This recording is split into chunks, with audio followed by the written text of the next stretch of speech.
Muito bem. Em primeiro lugar, é um prazer estar aqui com vocês, né, na cidade maravilhosa, no Rio de Janeiro, que eu tanto amo, que toda vez que eu estou brigando com a cidade é por amor. Né? E o meu tema eu vou tratar como metralhadora mesmo, devido ao tempo. Né? Guerra cultural e guerra política são duas coisas distintas. Nós precisamos sempre entender isso. A direita brasileira parece que entendeu um pouco de guerra política, né? Entendendo que não podemos deixar o espaço político único e exclusivamente para os corruptos e para a esquerda, precisa ter uma terceira via. E com isso, o pessoal começou a tomar consciência. Olha, a gente precisa tomar prefeituras, precisamos colocar mais vereadores, mais deputados estaduais, mais deputados federais, mais governadores, etc, etc. Só que parou por aí. O pessoal entendeu a necessidade de tirar os da esquerda lá e colocar os nossos. Isso é muito bom. Só que é necessário colocar uma base de sustentação desses políticos. E isso ainda também é guerra política. Essa base de sustentação, ela precisa ter uma combinação entre a guerra política e a guerra cultural. Essa base de sustentação, ela precisa perder preconceitos. Hoje se tem um pouco de preconceito. Agora parou, né? O pessoal está começando a tomar gosto de falar assim, não, eu sou militante de direita e conservador, eu não tenho medo disso. Alguns não gostam, né? Falam assim, não, eu não milito. Né? Que o pessoal laranja, né?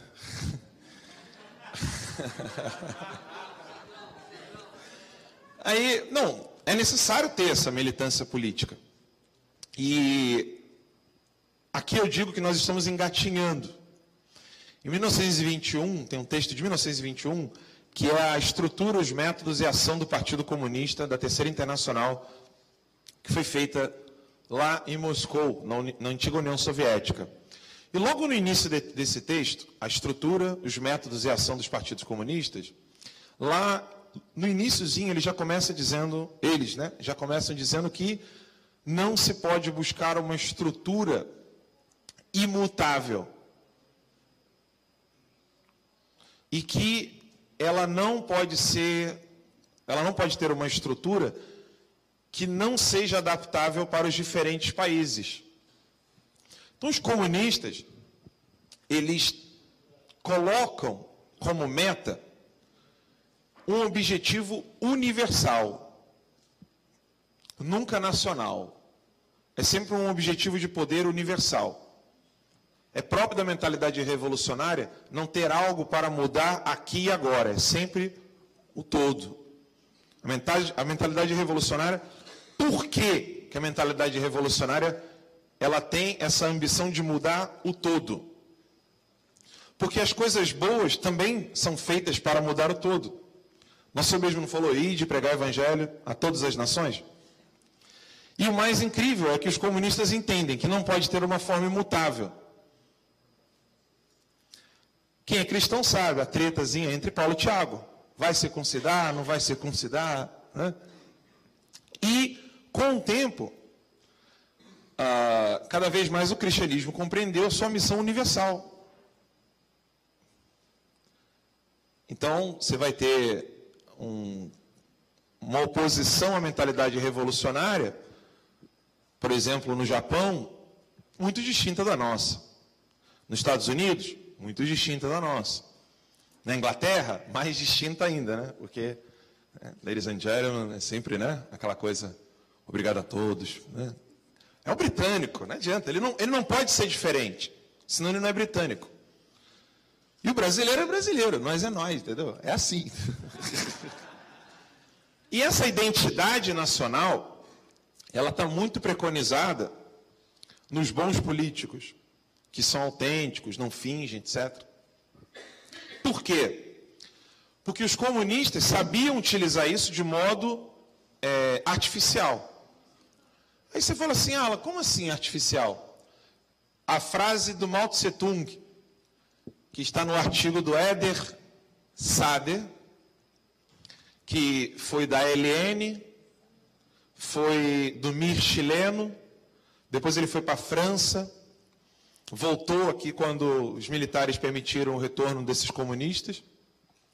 A frase do Mao Tse Tung que o Eder Sader coloca, e depois foi professor da USP, né? Era coincidência.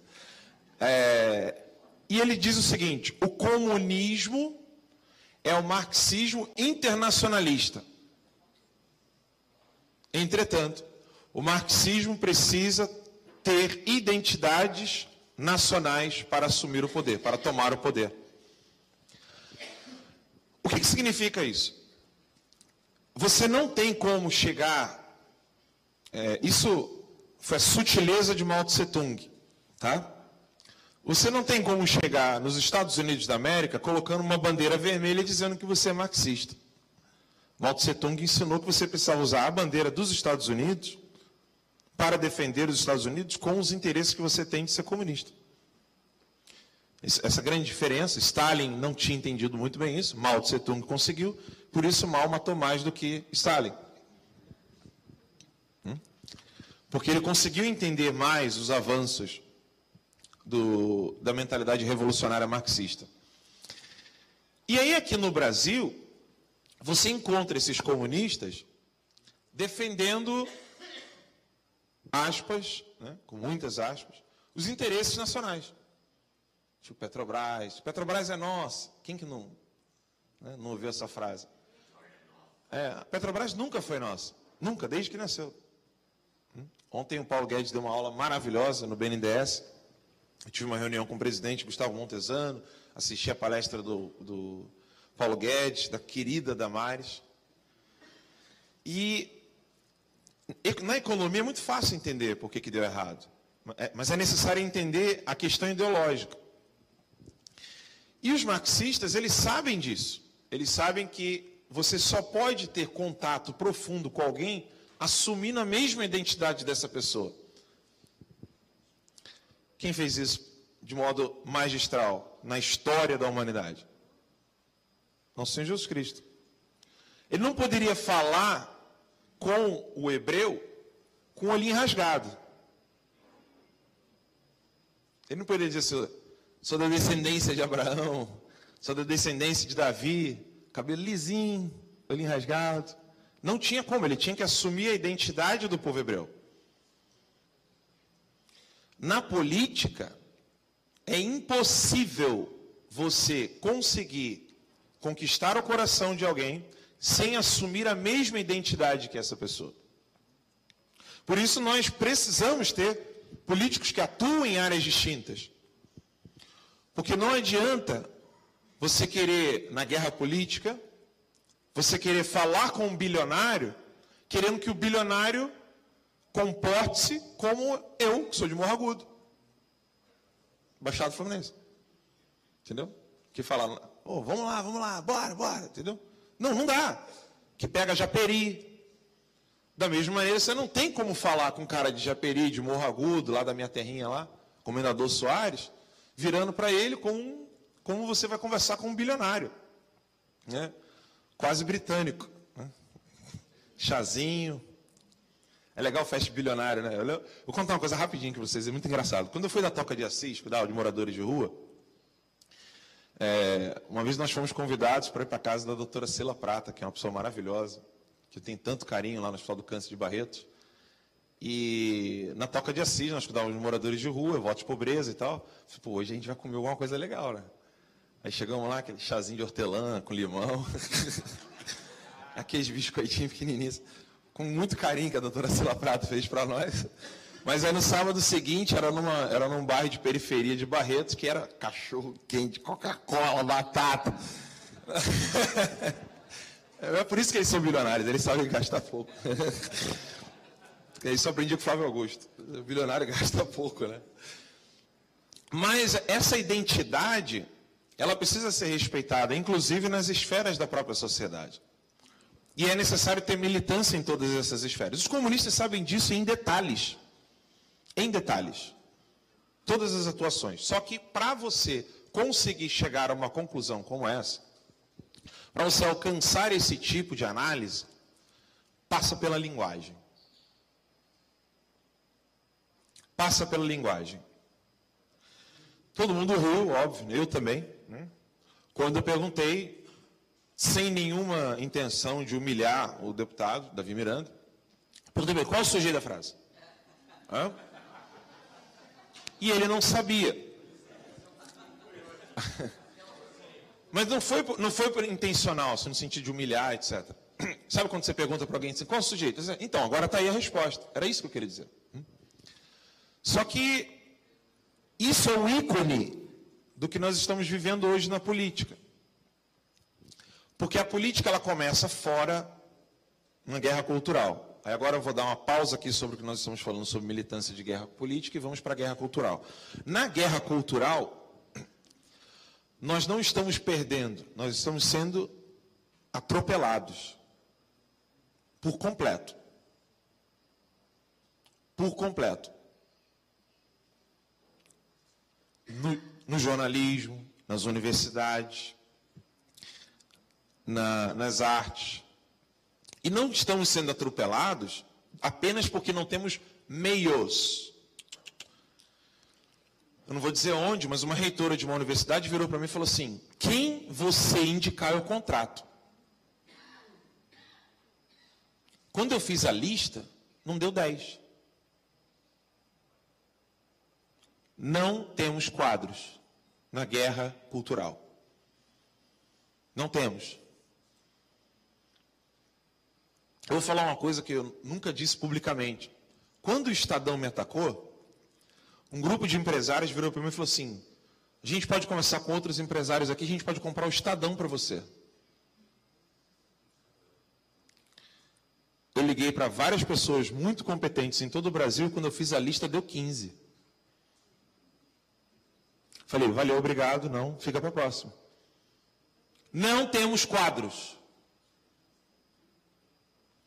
Se eu perguntar aos deputados aqui, a dificuldade de encontrar um bom assessor de imprensa, a dificuldade de encontrar um bom advogado, a dificuldade de encontrar um bom relações públicas, que é uma imprensa, né? Enfim, quando você começa a preparar todo mundo que você precisa ter ali para ter um bom trabalho como um deputado, estou mentindo? Bia, Zambelli, estou mentindo? É difícil, porque não temos quadros. Então nós precisamos despertar para a guerra cultural. Estamos despertando para a guerra política, mas é necessário despertarmos para a guerra cultural. Se já não é tarde, tá? Se já não é tarde. E eu disse que passa pela linguagem, passa pelo domínio da linguagem. Porque se nós não sabemos comunicar uns com os outros, fica impossível qualquer tipo de aliança pelo Brasil. Vou dar um exemplo bem simples para vocês. Primeiro eu vou fazer uma pergunta. O PMDB, hoje MDB, tem alguma relação com o Foro de São Paulo? Tem? Qual? Não, não tem. Por que o PMDB não tem nenhuma relação com o Foro de São Paulo? Porque o PMDB foi o partido escolhido pelos comunistas para não ter nenhuma relação com os comunistas. Aldo Rebelo, quando se candidatou pela primeira vez a deputado federal, ele que era do PCdoB, desde o momento que o PCdoB estava ilegal, no período do regime militar, ele se candidatou pela primeira vez no MDB. O primeiro partido do Renan Calheiros, não um partido de filiação do TSE, mas na clandestinidade, era o PCdoB. Quase ninguém sabe disso. Eles sabem utilizar todas as ferramentas de manipulação de controle social para que você não saiba do que eles estão fazendo. Eles estudaram. Não caiu do céu. Não basta termos uma boa intenção, não basta termos Deus no coração e querer sair fazendo as coisas. É necessário sentar e estudar. O Brasil não tem elite intelectual, o Brasil não tem intelectuais que gerar elite. O ódio dessa turminha isentona aí é porque eles queriam ser elite intelectual. Eles queriam que todo mundo os ouvisse. Andreasa, Felipe Moura Brasil, eles queriam que os conservadores todos escutassem a eles. A eles, Constantino, esses pessoal, eles queriam ser a elite intelectual. E essa é a raiva deles. Eles não são. Sabe por quê? Um simples fator. Eles não sabem falar com quem mora em Morro Agudo. Deu para entender? Eles não conseguem se encarnar na cultura brasileira. Eles pensam que conservadorismo é o quê? Vamos fazer transplante de fígado do conservadorismo britânico e vamos enxertar no Brasil. Isso nunca vai acontecer. Isso é burrice. O conservadorismo brasileiro, ele é assim mesmo. É samba, pagode, galera se divertindo, churrasco. Você está entendendo? É a identidade brasileira. Você tem que saber assimilar o que o povão quer. O que o povão quer? Ó, chega de ter gente morrendo. Eu quero ter minha ponte 50 lá no campo. É o sertanejo, a identidade nacional, que os comunistas sempre souberam utilizar para poder ganhar espaço dentro do espectro político, eleitoral e no espectro cultural. Então, sem essa assimilação, você nunca vai ter êxito. Aí depois o pessoal fica se perguntando aí, por que o Bolsonaro ganhou? Pô, tu ainda tem dúvida? Você ainda tem dúvida? Bolsonaro é aquele tiozão, igual teu tio ali na casa, teu vizinho, que não quer se corromper, que não quer ferrar com o país. É isso, acabou. É muito simples entender a vitória de Jair Bolsonaro. Só que, óbvio, nós estamos deixando de lado boa parte da guerra cultural. E não estamos muito bem na guerra política. Porque na guerra política você tem que ter estruturas, escolha de meios de ação, métodos. Como está lá naquele texto lá dos comunistas. Eles pararam para pensar em tudo isso. Aí depois o pessoal não entende por que Mensalão 2004, né? Antes teve o Correios, né? CPI dos Correios, Mensalão 2004. Quem ganhou o prêmio de melhor publicitário e qual foi a agência que ganhou o prêmio de publicidade naquele ano do Mensalão? Marcos Valério. O cara sendo investigado de tudo ganhou o prêmio. Aí você tem todo aquele roubo do Mensalão, Petrolão, Lava Jato, etc. Aí em 2010 o Lula vai lá e falou assim, vamos resolver isso aqui. Vamos criar a lei do BV. Quem quiser entender sobre isso, depois acessa a revista Terça Livre. A lei que criou a bonificação por volume, que é um kickback proibido em qualquer lugar no mundo, só que no Brasil é permitido, que fez com que a Globo ficasse indestrutível.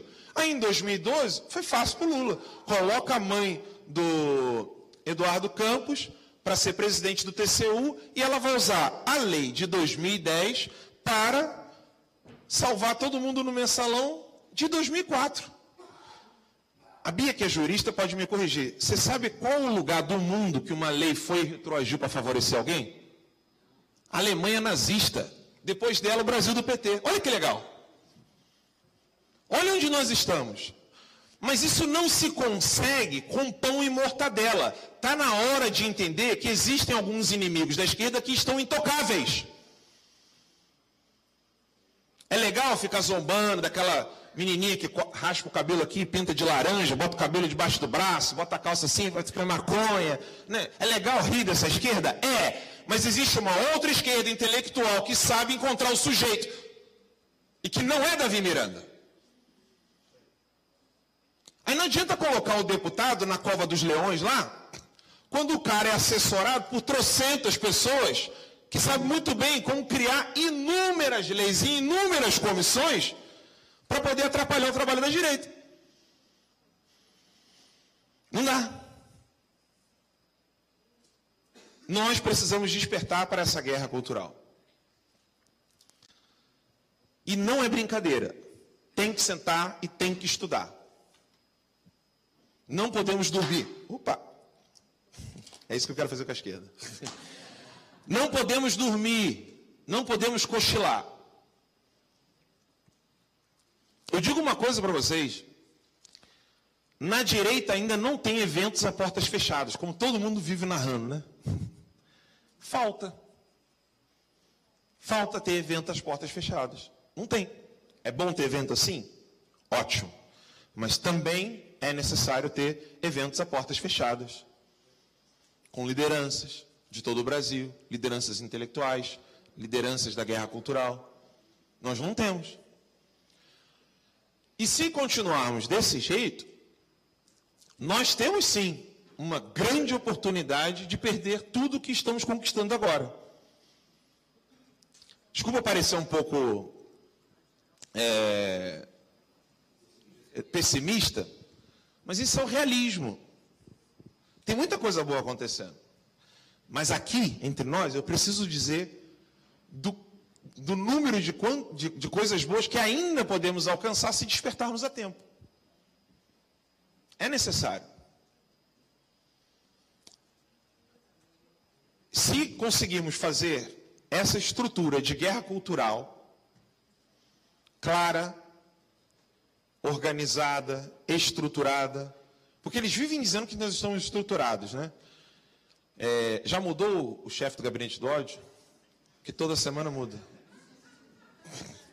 Uma época é o Felipe Martins, depois sou eu, depois é o... Mudou não? Não sei, eu não estou atualizado. Eles vivem dizendo isso, que tem uma estrutura, gabinete do ódio, e que não sei o quê, que esse pessoal está recebendo dinheiro para atuar nas redes sociais, que vocês são robôs, né? Contratados. Quando eles falam robô, é porque você contrata serviços e aí você pode criar vários perfis ali. Eu não sei muito como é que faz isso. Queria saber. Eles vivem dizendo que a gente faz, né? E eles não, qual é o grande problema aqui? Eles estão mentindo por mentir? Eles estão mentindo conscientemente? Eu duvido. Sim, duvido. Sério. Tem certos comentaristas, jornalistas, que eu tenho certeza que ele está falando de maneira reta, honesta, ele está falando o que ele vê. O problema é que ele é tão retardado, tão burro, que ele pensa que aquilo que ele está vendo é a realidade. Entendeu? Eu não duvido, sério mesmo. E aí, óbvio, nós não temos essa estrutura. Alguém por trás, sim, pensou em falar, olha, acuse logo a mínima estrutura de livre associação que essas pessoas têm. Não, mas a livre associação está na Constituição. Ah, então diz que é milícia. Isso eu sei, né? Tem nome, tem CPF. Esses eu sei. Está na revista Terça Livre. E esse sim, organizava páginas, pagava, né? Ligado ao MBL. Esse sim criou a narrativa. Ó, fala que é milícia. Porque a livre associação de pessoas está na Constituição. E a liberdade de expressão também está na Constituição. Então vamos mudar. Diz que a liberdade de expressão, na verdade, está sendo xingamento. E diz que a livre associação está sendo o quê? Milícia. Pronto, acabou. Você criou ali a etiquetinha. Quando o cara chega, você é da milícia, que xinga. Entendeu? Você já cola. Só que isso foi pensado. Se com o mínimo de organização entre as pessoas, né? A gente está vendo aí o pessoal colocando outdoor na rua em apoio ao ministro Sérgio Moro. Se com o mínimo de organização a gente consegue deixar a Folha de São Paulo, Estadão, Jornal Nacional, de cabelo em pé, o que não conseguiríamos se nós tivéssemos uma estrutura bem feita. Claro, isso já pressupõe honesta, limpa, etc. Mas o que não conseguiríamos se tivéssemos uma boa estrutura? Só que aqui, já concluindo, essa estrutura, ela não pode ser feita da abóbada para o chão. E esse é um problema que é milenar. Aí já não é problema da direita, da esquerda, dos revolucionários ou não. Aí já é um problema do mono que se guisa o homem, né? Como diz um livro que eu estava lendo ontem. Isso é próprio do homem mesmo. como é que você quer fazer sua casa? Aí ele pensa a casa todinha, né? Ele já vê tudo que ele quer no final, mas ele não sabe como iniciar. Como é que você sabe como é o final se você não sabe iniciar? Como é que você imaginou aquela abóbada bonita, aquele terraço bonito, com varanda, se você não sabe que tipo de base você tem que ter? Um pedreiro não comete esse erro. Primeira coisa que o pedreiro pergunta, como é que vai ser isso aqui? Assim, assim, assim, assim. Então a gente vai ter que fazer um firmamento aqui muito rígido, quase substituindo a rocha. Só que, infelizmente, aí já não é mais questão de ideologia política. O homem, por natureza, não sabe parar para pensar nos princípios. Não sabe parar para pensar na função número 0. Depois a número 1. E aí se embanana todo. Vai ficar cheio de dificuldades para poder estruturar algo. Alan, o que vem a ser então essa base?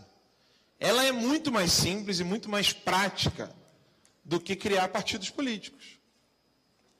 É fazer grupos de bairro, fazer grupos em pequenas cidades, reunir esses grupos de bairro, se encontrar periodicamente com esses grupos de bairro, se encontrar com esses grupos de cidades, fazer reuniões, ouvir esse pessoal, saber o que eles têm a dizer, inculcar, incitar e colocar ali na cabeça da pessoa a necessidade de formação intelectual. Você não pode sair opinando naquilo que você não conhece.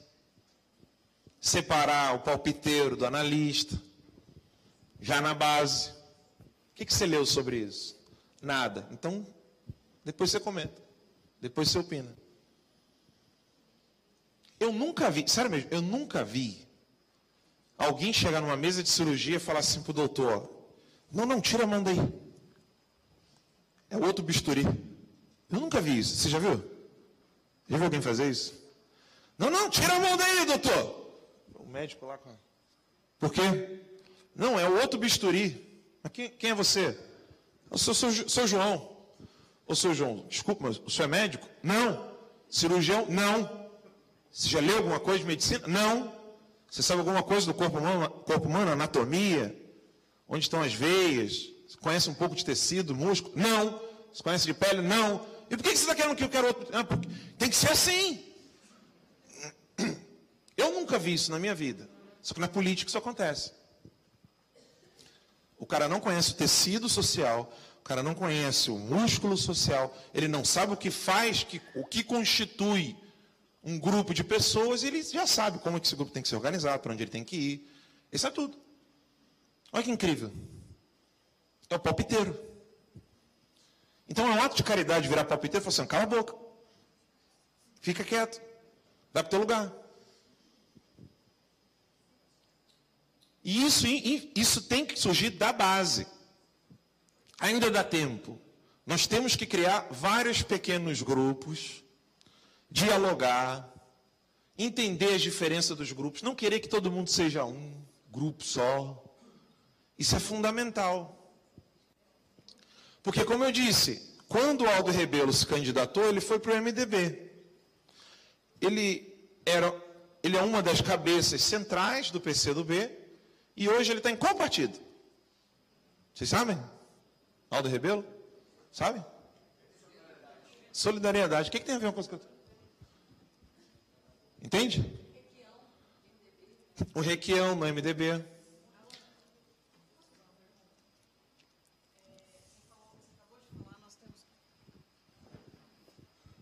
Uma pergunta que eu tenho visto as redes sociais e está me causando assim, confusão mental o que está acontecendo. Queria ouvir de você. Você acabou de dizer, não podemos querer que haja um grupo só, tem que ser vários grupos, e temos que dialogar.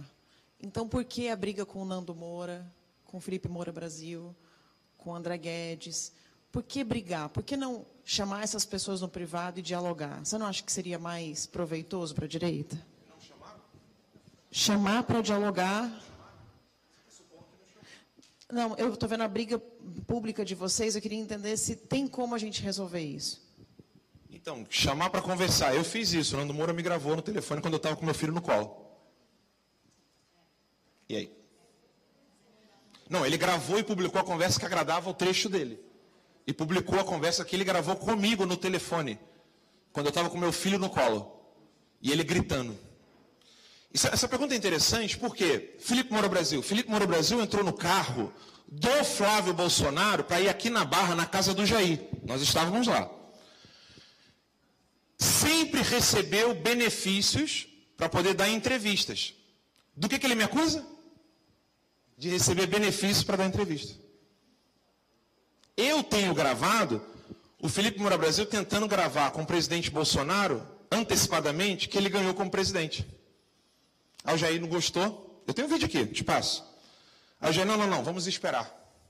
Ele queria soltar em primeira mão. Ele usou todo o privilégio da família Bolsonaro, Flávio, Jair, ficou na casa do Jair. Você lembra disso? Você estava lá comigo.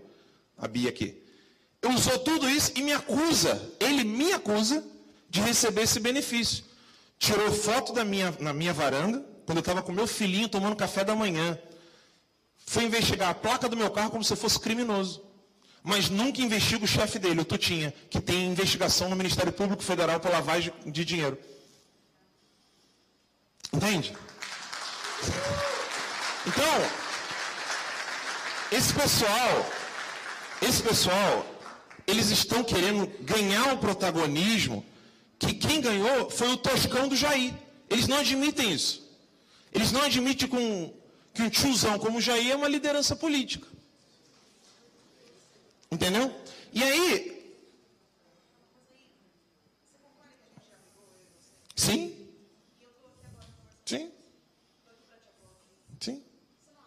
Mas eles não querem, Carla. Isso é que é o problema. Não. Eles não querem. Quando um não quer, não dá. Você acha que eu não mandei mensagem para a Joyce? Fala assim, para, você está louca? Eu tentei. Tem gente que não quer. Vou fazer o quê? Eu tentei, fiz de tudo. Então, tem gente que não quer. Quando eu falo dialogar entre os grupos, é entender que nas ações políticas, aqui, lembre-se que eu estava falando da guerra política. Nas ações políticas, esses grupos distintos, eles têm que ter o mínimo de identidade em pontos basilares. Que era o que eu estava falando antes, não na abóbada. No basilar, o que nós temos claro? Quem pensa numa economia liberal como solução de todos os problemas, tem alguma interseção conosco porque é a economia liberal. Mas nós sabemos que não é a raiz de todos os males. O problema está muito mais na cultura. Eu estive no Chile para dar formação para os deputados no Congresso do Chile, dar formação para um grupo que está nascendo de direita no Chile, em novembro do ano passado. Pergunta a minha esposa se ela não ficou assustada de ver o Chile agora. A economia do Chile dava de 1.0 a nossa. E quem está afundando agora? Então, vai melhorar a economia? Show. Olha, ela cai quando eles quiserem. Em 2 segundos. E existem pessoas que não entendem isso. Não entendem essa dificuldade de entender que a economia, ela é parte de uma etapa do processo. Ela não é a parte fundante. A parte fundante é a cultura, é a religião. Rapidinho, levanta a mão quem aqui já assistiu, não ouviu falar não. Quem aqui já assistiu às aulas de Yuri Bezmenov? Levanta a mão, por favor. 1, 2, 3, 4, 5, 6.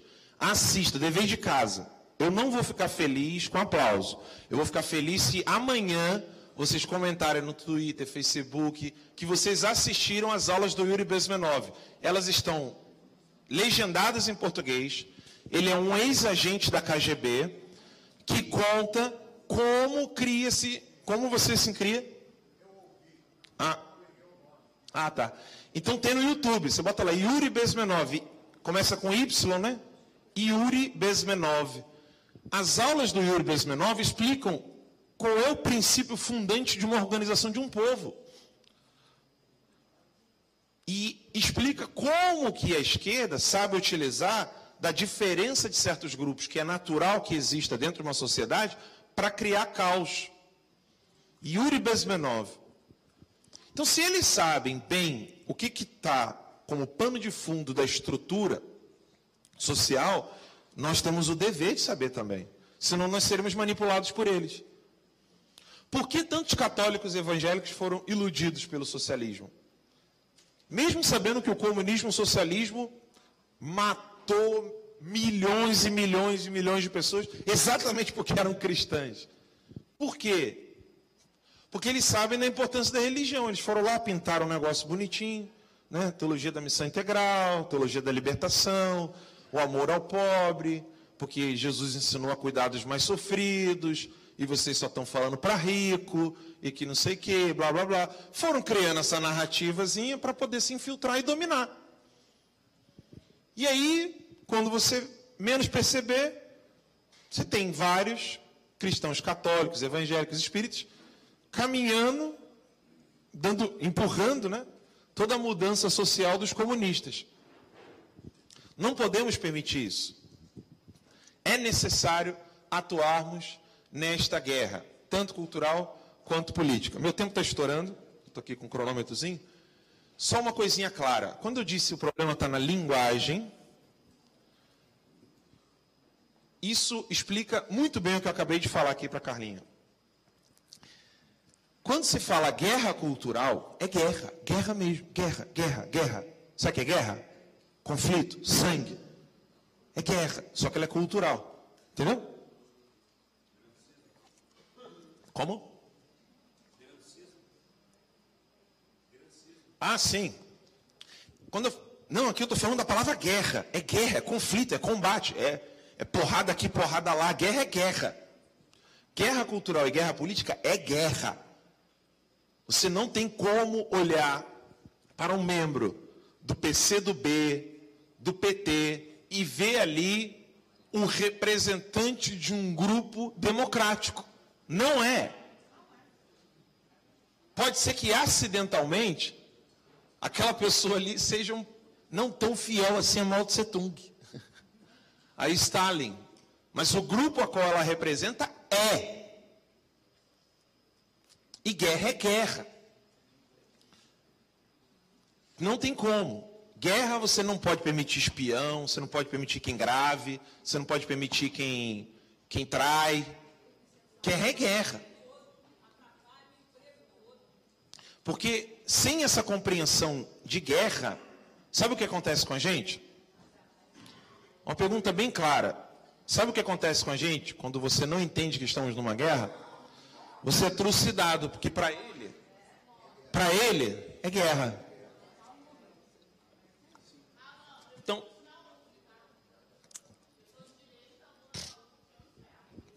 Universidade Federal, né? Eles têm essa consciência de guerra. Eles não querem dialogar conosco. Eles não querem debater se o mercado mais aberto, se dando mais liberdade para o indivíduo, se respeitando a religião, se tudo isso vai ser bom. Eles não querem debater isso. Eles vão se usar disso para tomar o poder. Eles não querem dialogar conosco. Eles não querem saber o que você pensa sobre desarmamento do cidadão. Eles não querem saber sobre a atuação da polícia, se a polícia tem que entregar flores ou mandar beijinho para o bandido. Ele não quer saber a sua opinião sobre isso. Eles têm horror de saber a sua opinião sobre isso. Eles querem calar a sua opinião sobre isso. Eles não querem dialogar, eles não querem debater. Isso é uma coisa interessante, né? Eu ia falar isso agora. Um bom paredão, uma boa bala, sim, e uma boa cova. E isso, só um minutinho. E isso precisa estar claro para nós, que guerra é guerra, cultural e política. E na guerra, você tem que ter pelotão. O que nós estamos enfrentando agora é a dificuldade de organizar um grupo enorme de pessoas indignadas que você não sabe como ordená-las para etapas do combate. Porque nem todo mundo precisa ir para a cavalaria, nem todo mundo precisa ir para o... Vai falando as etapas aqui. A infantaria, artilharia, nem todo mundo vai para o mesmo lugar. Agora a nossa missão é, pô, legal, Brasil, Rio Conservador, caramba, conheci a Zambelli, conheci a Bia, conheci o Alan Frutuoso, Paulo Enés, caraca, que legal. Isso, pega esse ânimo, volta para casa e faz o dever de casa. Assista Yuri Bezmenov, entenda o que é guerra cultural, entenda o que é guerra política, entenda onde você quer atuar. Pode ser na sua igreja só, acabou, morreu. Pode ser só ali na tua paróquia, só ali com o seu pastor, pode ser só com o seu grupo da faculdade, pode ser só com seus amigos do prédio, da rua, pode ser só com seus amigos do bairro, pode ser com o pessoal da região, perto da sua cidade. Não importa quantitativamente o que você vai fazer. O que importa é a intensidade e a especificidade que você vai dar a isso. Se você for claro e objetivo, você vai conseguir. Tá bom? É isso. Ele falou assim, Jesus começou com 12. Você acredita que a estrutura, os métodos e a ação dos partidos comunistas, eles chegam a delimitar que os primeiros, né, que eles chamam de diretores, dirigentes do partido, eles têm que ser em pouco número e eles precisam ser treinados no sofrimento. Sabia? E o mais bizarro é que no livro O Retrato, do Oswaldo Peralva, que todo comunista tem horror de ficar sabendo que existe, é o único, presta atenção nisso, é o único livro brasileiro de um desertor do Partido Comunista que nós temos. Único. O Retrato, Oswaldo Peralva. E eles têm horror desse livro. Por que eles têm horror desse livro? Nesse livro, Oswaldo Peralva fala que a Rússia ofereceu entregar armas em navios de trigo aqui no Brasil. Nesse livro ele fala como se Volobov, que era um dos chefões lá do Partido Comunista da União Soviética, era antissemita e odiava judeu. Nesse livro ele conta como eles faziam reuniões aqui no Leblon com os líderes comunistas. Então, essa estrutura toda, ela precisa ser bem desenhada e bem feita. Se você fizer isso ali no teu grupinho pequenininho, e vamos estudar como que eles se estruturaram, você vai fazer algo bom. Mas é necessário sentar e estudar, tá bom? Pessoal, vou concluir aqui cada tempo. Vamos lá, rapidão. Rapidinho, ele perguntou aqui primeiro, vai lá.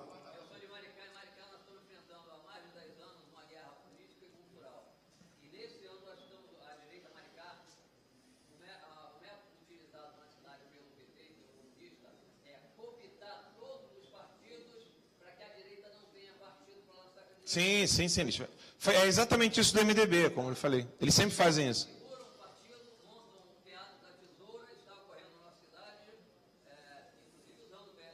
Sim.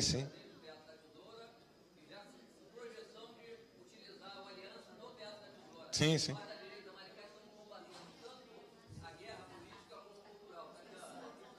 Show de bola. Parabéns, pessoal. Pessoal, eu tenho que encerrar,